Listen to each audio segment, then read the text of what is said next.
Okay. Hi, Abby. Hey, how are you? Good. Congratulations. Thank you. What have you been doing since you qualified? Big time chilling, hanging out. Yeah, just kind of taking care of all the little things before we get busy again. Podcasts. How long will you chill out for before you start hitting it again? So I'll go back to the gym on Monday um, to start kind of training. Yeah. Not super hard just yet, but get back into it. I don't want to take too much time off. Then you just start feeling a little gross. And you train at Elite CrossFit, right? Yep. Who runs that gym? Jeremy Tucker. Okay. We talked about that when I was out there. I Yeah. talked about that with your coach, Matt. Yes, yeah. He Yeah. I think he affiliated in like I don't know, the first year that you could. What a Oh, so he's been whatever year around that for a was. while. Yeah. It's a long time ago. The When you're training there, does he just let you do your own thing in the corner while classes are going on, or how's that work? Yeah, so it's kind of they kind of separate the gym with like the bikes. That's kind of the line. Yeah. So over there the class does their thing and then we're like the open gymmers who Okay. do our thing on the side. So we actually have a nice little group that works out with us. And so it's nice to see your people every day and have people to kind of throw down with. Does the whole gym and everyone go there know how good you are and know who you are in relation to the games and qualifying? I think so. Yeah. Yeah, I think most of them know. Like I'm a games athlete. For the most part, I talk to a lot of the members. We're all pretty close. So Yeah. Is it a really competitive gym, or what would you say the culture is of the gym? Not necessarily. I wouldn't call it like one of those like where people go there just to be competitive. Yeah. Yeah. It's more. I feel like the classes are super structured, and that's kind of the main thing. But I had met Jeremy a couple years ago, and then I don't know, it just came up, and we decided to start training there just because it's close to my house. It's right down the road, so it just made sense. Does Matt go does Matt go there and train with you too, or coach you while you're training? Yes. Yeah, he actually lives right next to the gym. He rides like a little one wheel skateboard Yeah. to the gym most days. So we'll meet up there usually at 10 and then we just get started. I usually don't know exactly what we're doing each day because we just go like piece by piece literally, which is super nice. It's super beneficial having your coach there just to be like, okay, that's good. Now let's do a little bit of this. Let's do a little bit of that. It's not like super planned throughout the week. I think that's a huge advantage having your actual coach with you. I think it's undervalued in this current era. I think it's becoming more important or more popular. But I think in the past, just getting programming from someone and just following programming is like going to the 75-yard line, but actually having the coach with you takes you to the 99-yard line. Like it gets you Definitely. through the end zone. Exactly. And that's something like, because we started working together. This is our third season working together. And, but this is the first one that we're together all the time. Like before Yeah. the games, we would spend, the month leading up or before semifinals. But now it's every day that we've actually established that in-person feel, but it's also nice because then like his company Goldine Line can establish their own base as well. Tell So us that's more about Golden Line. Tell us about uh, his programming or yes. So the effort. there's there's multiple coaches, Okay. and the thing is they don't love the whole just one size fits all approach.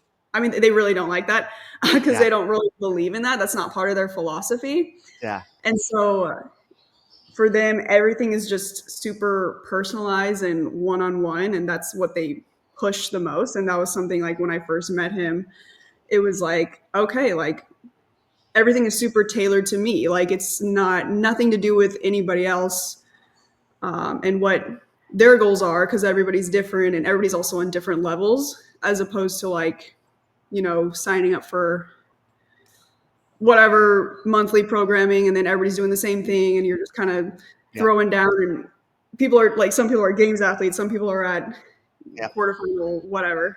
And so, yeah, that's kind of like, since I first met him and met all of them, really, they're just like really push the personalized one-on-one, because that's going to take you further. And Matt is the actual Matt Bryant. He's the owner of it or the creator of it. Yep. Yeah, Okay. it's his company, and then there's one, two, three other coaches under him, and then they're actually doing a coaching seminar thing that's about to start, where because Oh, he cool. wants some more coaches, because it's like each coach gets capped out, and they don't want to have too many per person, because then they're just not able to put their full effort into all their athletes. So they really Do they have care a lot. Do they have any other high level athletes? So I don't know, Traven Benton. I don't He's know. been he's been with Okay. them for a while. I mean, he's multiple semifinals. Okay. I was their first individual games athlete. He's Oh, done cool. like some teams, masters Okay. athletes and stuff. But Yep. yeah, Who were you following before? I did Mayhem for a bit. Okay. Yeah, How long have you been doing CrossFit? I started in 2020, so Oh, we're in geez. April. Like literally 5 years ago, like almost to the day. Because That's there was right. a I remember talking to you last year on last year's interview, and you're pretty new to cross, relatively speaking, relative to a lot of others. Yeah, like I mean, it's been 5 years now, so I mean they've flown by, of course, but yeah, I this will be know, my but 5 years is like that means within 2 years you were going to the games. 2 years of starting CrossFit. That's why, because this is your third games, right? this is my third game. So on my Yeah. third, yeah, my third year was that the my second First. year was my individual semifinal. My third year was my rookie games. So Yeah, that's amazing. That's wild. yeah. What did it feel like qualifying so early? 1 second. Give me 1 minute. Give me 5 minutes. Sorry, someone's at the door. I thought you were about So to shot a bird right now. no. She's saying that because I just picked up a slingshot. But anyways, so what? I can't find it now. Where'd it go? Oh, here it is. I just picked up a Yeah, little slingshot. Um, important. what did you? So how does it feel getting that out of the way and having several months in front of you to prepare? Um, it feels great. I mean, well, I went in with the mindset of one and done, which is the way it is all the other years, right? Like you have your semifinal and you have to qualify through there and you go. I didn't want to go in thinking like, oh, if I don't get it, then I can go do this one, just because I feel like that's not a good approach. I don't think that's a good Yep. mindset to go in thinking like that, Yep. because then you're just kind of wasting your energy and your stress and your time. And so I was fully like, I'm going to get my ticket at Mayhem, and that's that. As Yep. far as timing, like it's a good chunk of time. That's why we're like, maybe do one more competition before the Oh, cool. games, Yeah. to stay fresh, Yeah. because like you get out of it and then you kind of dole out a little bit, or you lose it. And so we're thinking maybe NorCal Classic might be a Oh, good one cool. time wise. So, Yeah. and I was already registered for it anyway, so it'd be easier to just go and have another competition under my belt before August. Well, you obviously by qualifying, you don't have to worry, like you said. But it is unique for a lot of these other athletes that do get to go to multiple events and have multiple chances too. So for some people, luckily you're not in a situation, but for some people, the format allows them to compete and gives them plenty of chances to go on Yeah. that. And then, are you going to do the online piece or no? That was what I was dreading the most. That's why I really wanted to get my ticket at Mayhem, because I mean, I probably sound like a broken record because I've said it so many times that I was like, I am not doing the online. I will not do it. I absolutely Do you not. not like online I in don't general? like in general. I feel like it's harder for like, I don't know, like to like get into that I'm going to compete type Yeah. atmosphere, and the environment, and just I want to be face to face. I want to be able to go toe to toe to people. That's how I want to punch my ticket and just compete in general. Yep. Did you you won? So you won Heavy Isabel. Yeah. What was your time? Do you remember? They gave me 355, so Oh wow. happy with that. I knew I would do well on it. I thought that some of my other competitors would also do well. Um, but I think everybody was so whooped after the first event Yeah. that just, I mean, if you obviously heavy Isabel, you're using your legs a ton, even if you're not squatting. Like I powered them all, but it's so much lower body that's being used. You Uh, powered them all at 130 at 155? yes, that was the That's plan. impressive. Always. That's that's impressive. I would have dropped to the middle splits before I would have started squatting because I didn't have to. I'm like, oh What's your well, one power. what's your one rep max squat snatch? 210. Dang. I've attempted 215 a couple times, but I need the right things in the air. So Yes. What one time about power? What's your max power? I powered. Some people say it wasn't totally power. I count it as power because it was parallel. So 190. Damn. Okay. That's really good. That's crazy. What was the first event that made everybody so sore? I didn't watch the first event. It was 3 rounds of 800-meter run, 20 Okay. box get overs at 48 inches on the wide Yep. boxes, Okay. and then 40 feed bag squats. So you're holding the bag and Oh, squat and move. 3 rounds of that? 3 rounds. Yeah. So 120 sandbag squats? Yeah. And like that with obviously like the running, but then I think jumping over the box got a lot harder than people thought it would. At least for me, I thought it was going to be a quick, like, throw my foot up and go. And it turned into crawling like really quickly.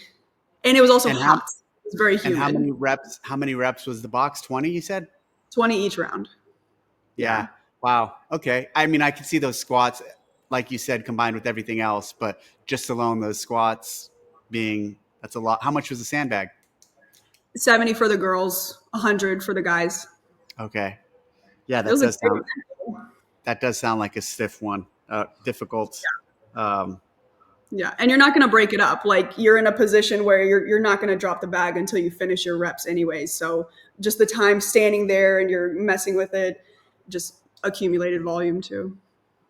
so every round you guys all did unbroken of the 40. You kind of had to. I don't think a single person, male or female, dropped the bag. It, Yeah. it's Yeah. you can't. What other event there was memorable for you? I really like them all. For event 4, which was the 3 rounds of 50 GHD, 100-foot single arm overhead dumbbell lunge, and then 100-foot handstand walk. That one just like you just wanted to throw up. Like your brain was at your heels. Like at least for me, like that was one thing going in. We knew um, GHD volume needed to be higher than what it was going into the competition. And sorry, my cats are going Yeah, I crazy. was gonna say, do you have a cat? Yeah. Um, it wasn't quite where maybe it should have been, and we knew that. But yeah, the second and third round, like you're just like really trying to keep it down. You should know that an event that Rich Froning's programming is going to have a lot of GHG sit-ups for Yeah, sure. yeah. What do you personally think of the GHG sit-ups? Because I heard some athletes there complaining about the GHG sit-ups as a just even having it in competition. Were they complaining like because of standards? Yeah. Like Your cat is really loud. It's she wants to funny. go I like outside. it. I'm gonna open the door real quick. Give me. Yeah. Bring your cat in. I want to see. Oh, I'm all into cats right now. I'm allergic to cats. I don't like cats in person, but I actually like all these cat memes that are out there. I think they're so funny. Like on yeah. Instagram, the I little will. office cat memes or Yeah. your cat. This Yeah, is that's cool. this is Millie. My other one's sleeping. Um, Do you do but dogs too or just cats? yeah, I grew up with dogs. I used to think Okay. cats are evil, like Yeah. until I turned like 15 or 14, and I was like, Wait, oh wait, why did I think that? do you own a dog now? No, we always say we'll get a dog when we're, I don't know, settled down, Yeah. traveling, I don't know, stuff like that. Because these guys, we have their bathroom set up and their food comes out automatically, so they're good to go for a couple days. Yeah. They just make it happen. Yeah. What event did you not like at the Mayhem Classic, or what did you think of the rope climb? Um, In I terms of like not what you think of it as a programmed event, but like as your own personal as an athlete, are you into a workout like that or no? I thought it was fine. I'm not the greatest. My thrusters, I knew I was gonna have to like get on it there. So yeah, I mean that was a workout where if you look back, the difference between like sixth and ninth was a few seconds, and there was a point Yeah. right before I jumped on the rope where I screwed with my belt for multiple seconds and was like, "Don't ever do that again," you know. Yeah. So, but I don't know. I liked it. I liked all the events. They were all. I actually think 1 and 4 had a lot of similarities, and then 2 and 5 had a lot of similarities, and then 3 was Okay. one of the. So you finished 26 in 2023 and 15th in 24. Yep. So is top 10 your goal for 25? Yeah, we're gonna train a little differently this time. So Okay. something that I feel like it's I wish I was more aware of this sooner, but I've realized that by the time the games come around, I'm tired. Like I Yeah. get not like not necessarily burnt out, but just Yeah. tired, where you're just not really recovering, and it's just there's a fine line between totally not recovering and then almost not recovering, which is Yep. more where you want to be. Um, and so we're just gonna get more like make sure our days are just full of quality training. Don't overdo it just to do it, just to feel like, oh, the capacity needs to be there, oh, the reps need to be in. Like, I'll do that, but I'd rather just get good quality sessions in, um, even if it's less. And I think that's fine because at least I'll go in and feel good and ready to take on the weekend. Because yeah, that's something I noticed. I was like, I like a month out before the games, where it's like I feel like I need to start tapering now because I'm just like Yeah. not recovering. But then we just keep going, and then you're like, is this how it's supposed to be? And it's like, well, no, maybe not.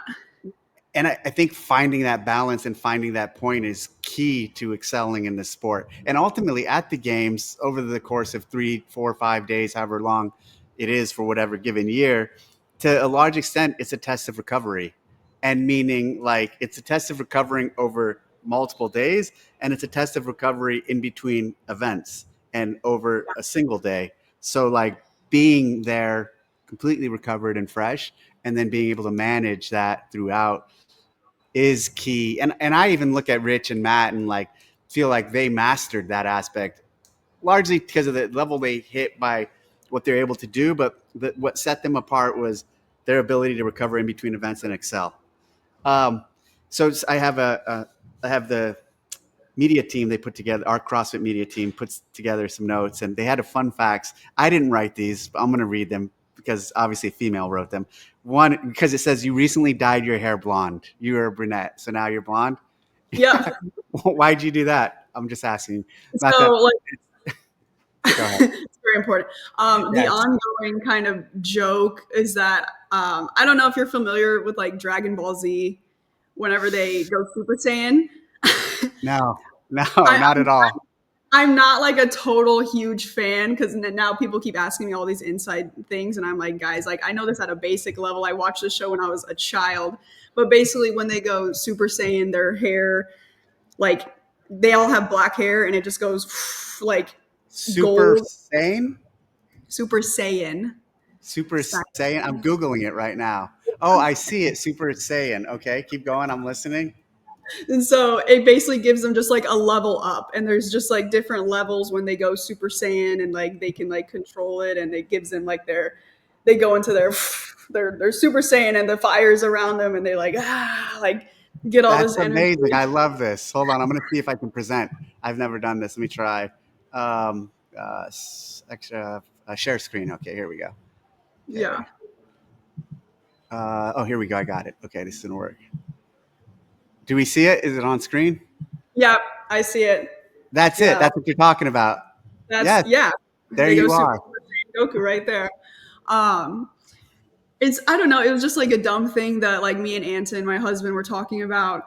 He was like, "Yeah, like Super Saiyan Abby or something," and I had never dyed my hair before, and I was like, "Why not? Maybe do something weird or I don't know. I don't know how long it's gonna last, but That's a great it's." story. Thank you for It gave sharing me that. the That's boost. awesome. I didn't. I like going into Mayhem. I wasn't sure how ready I was, so I was like, "All right, I gotta go Super Saiyan, and that'll give me a boost, and I'll be good. I'll for sure get top two, right?" Oh, so it's that recent. It's like right before Mayhem you did this. It was like a couple weeks before. Yeah, Okay, got it. I kind of started like in January, but then we didn't like for Wadapalooza, and then we went lighter because I was like full Super Saiyan. Is So that art? Is that anime? Is that what that's called? That style of art? Do you know? yeah, it's anime. It's a show. I don't know if it's still I on. feel Like, like someone needs to. I feel like someone needs to draw you now in Super Saiyan in like that image, or has well, someone done that already? someone did it. Velen's Media, our friend Jose, he because all those like weird cartoon things that people are making right now, the Yeah, AI, whatever, yeah, he made one, and it was pretty good. that's great. But yeah, Well, now I thank have you. asking about like they're talking about Dragon Ball Z, whatever, and I'm like, I watched the show as a kid. I didn't even know it was still on. Maybe it's not, but Well, that was the best part of this interview. I really enjoyed learning about that. So thank you, Abby. Well, thank you for joining, and I look forward to. I'll probably actually, if you're going to NorCal Classic, I'll probably see you there. Um, yeah, if not, I imagine I'll cross paths with you before the games because there's so many other events going on. And if not, I will see you at the games. sounds good. Yeah, we'll for sure see you in August. See you in Albany. Yep. Thanks, Yeah. Abby. Thank you so much for having me on. Bye. Talk soon.